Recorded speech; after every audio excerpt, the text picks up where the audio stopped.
আসসালামু আলাইকুম। Welcome to Sultan pigeon loft. আশা করি সকলে ভালো আছেন। আলহামদুলিল্লাহ, আমিও ভালো আছি। এই তো ছাদে বললাম, একটু বিকাল হয়ে গেছে, যে কোনো এক কারণে একটু লেট হয়ে গেছে। কবুতরগুলারে খাওয়াইতে, এই কবুতরগুলারে খাবার দিয়েছি, খাইতেছে। আজকে মাদিগুলা ছাড়ছিলাম, ছাইরা গেছি গা, যে কোনো একটা পারিবারিক কারণ ছিল। কতক্ষণ হচ্ছে তাও জানি না। যেমনি খাওয়ান খাইতেছে দেখে মনে হয় না বেশিক্ষণ একটা উঠছে, কারণ খাওয়ানোর গতি কম। আর কয়েকজন ভাইয়ের প্রশ্ন, যে আমার জিজ্ঞেস করছেন, ভাই কবুতর ঝিমায়, লড়ে চড়ে না, আর পায়খানাটাকে নাকি একটু সবুজ। ভাই এটা কয়েকটা কারণে হয়। ঝিমানোটা কি ভাই মূলত কোনো রোগ না। ঝিমানো জিনিসটা মূলত কোনো রোগ না। আপনি একটা জিনিস খেয়াল করবেন, যখন আপনি ঠান্ডা লাগবো লাগবো অবস্থা, ঠান্ডা লাগার আগে, মানুষের ক্ষেত্রে ঠান্ডা লাগার আগে দেখবেন কি একটা হাঁচি আসে। হাঁচিটা দেওয়ার পরে দেখবেন শরীরটা আস্তে কইরা বার হয়ে আহে। কারোর লগে কথা কইবার মন চায় না, চুপচাপ এক জায়গায় বয়ে থাকবার মন চায়। এটা দেখলাম মানুষের ঝিমানি করে, চুপচাপ বয়ে থাকে। কবুতরের ক্ষেত্রে এরকম। এটা হলো রোগ আসার লক্ষণ। চুপচাপ এক জায়গায় বয়ে থাকবো, লড়বো চড়বো না, কারণ ওর মনের তো ভালো লাগে না। এখন এটা যে কটা কারণে হয়, ওর মধ্যে একটা যেমন প্রধান কারণ হলো ঠান্ডা। কবুতরে যখন ঠান্ডা ঠান্ডা লাগবো ভাব, ওই সময় হইলো এই সমস্যাটা হয়। এখন হইলো, ওই যে কবুতর ঝিমার দেখবেন পায়খানাটা কি অবস্থা, যদি দেন না একটা শক্ত শক্ত থাকলে তো কোনো ম্যাটার না, শরীরে হালকা ঠান্ডা লাগছে, হালকা ঠান্ডা লাগছে, এটা এখনো শুরু হয়নি কি, এটা ওষুধ পানি বা ইয়ের মাধ্যমে এটা দমাই দেন যাবো। বা দেখেন পায়খানাটা একেবারে নরম হয়ে গেছে গা, সবুজ সবুজ ভাব আছে, তো বুঝা লইতে না, ওর ভিতরে একটা ঠান্ডা কাজটা ভালো করতেছে। যেহেতু ভাই বলছিলেন যে ভাইয়া আমার কবুতর একটু সবুজ পায়খানা আছে, আর কবুতর ঝিমায় একটু হাঁচি কাশি দেয়, আচ্ছা সমস্যা নেই, যেহেতু হাঁচি দেয়। অনেক সময় কবুতর এমনিও হাঁচি দেয়, এটা আমরা অনেকেই ভাবে নিয়ে নেই, যে বলি কবুতর হাঁচি দিতেছে কেন। হাঁচি দেওয়াটা ভালো, মানে স্বাভাবিকভাবে যদি হাঁচি দেয়, হাঁচি দেওয়াটা ভালো। এটা শরীরে রোগ অনেক বাইরে হয়। দেখবেন মানুষও যদি হাঁচি দেয়, এক হাঁচিতে জানি কত হাজার শরীরে জীবাণু বাইরে হয়। এটা মানুষের লেগা যেমন ভালো, কবুতরের লেগাও ভালো। কিন্তু একটা হাঁচি আছে ঠান্ডার হাঁচি। এই হাঁচিটা যখন কবুতর দেয়, ওক্তে ওক্তে হাঁচি দিতে থাকে, আর নাকটা একটু হালকা গোলাপি হয়, তখন এটা ঠান্ডার হাঁচি। এখন এই ঝিমানো আর এইটার যদি ঠান্ডা লাগে, আমি কি করি? আমি এই ক্ষেত্রে কোনো, ওই যে যেমন মেডিসিন, মানব তৈরি মেডিসিনটা ফার্স্টে ব্যবহার করি না। আমি যে কাজটা করি, ওই আদা, আদা কুচি, রসুন কুচি, তুলসী পাতা, আর ওই লবঙ্গ, এই তিনটা জিনিস ভালো কইরা পানির মধ্যে জাল কইরা কবুতরে টানা 5 দিন খাওয়াই দিই, কুমকুমা ঠান্ডা কইরা। আল্লাহর রহমতে কবুতরের ঝিমানিও চলে যায়, কবুতর পুরো ফ্রেশ তরতাজা হয়ে যায়।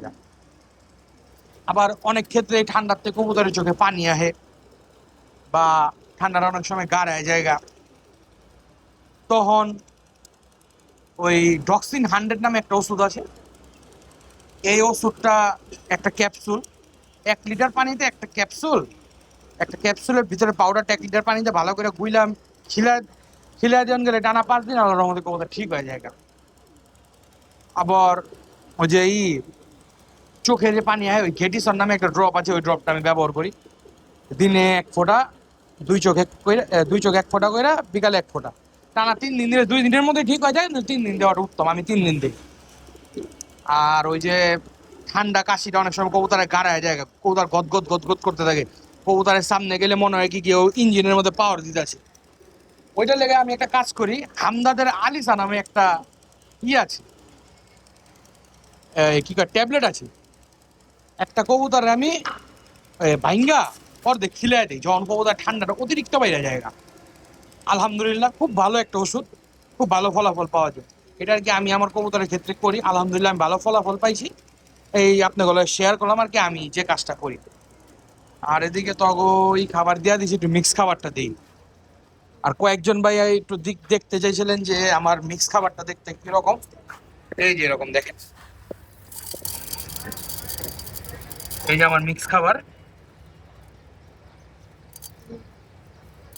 গম, তারপর ডাবলি, সবুজ মটর, ছোলা, ভুট্টা, ভেজা, এগুলো দেয়, হালকা একটু কুসুম ফুল আছে, এগুলো দিয়ে আমি বানাইছি।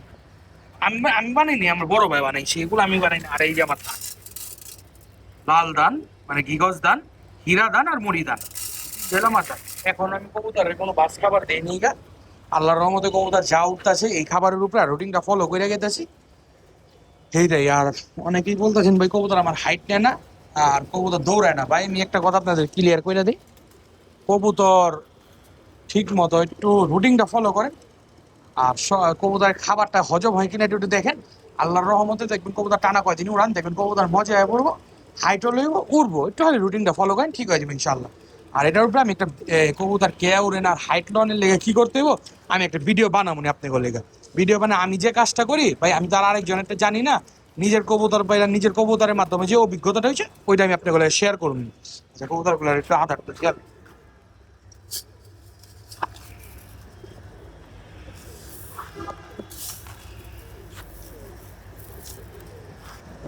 আধার। তো খাওয়ান দিয়ে দিয়েছেন একটু থরের ঘরে যেমন, থরের ঘরে কবুতর থেকে পানি মাছ থরের ঘরে খাবার দিতে দেরি হয়ে গেছে গা, যে পানি লইছি একটু আগে খাওয়ান দিছি আর পরে পানি দেওয়ার সময় নেই, এমনি পানি দিবেন।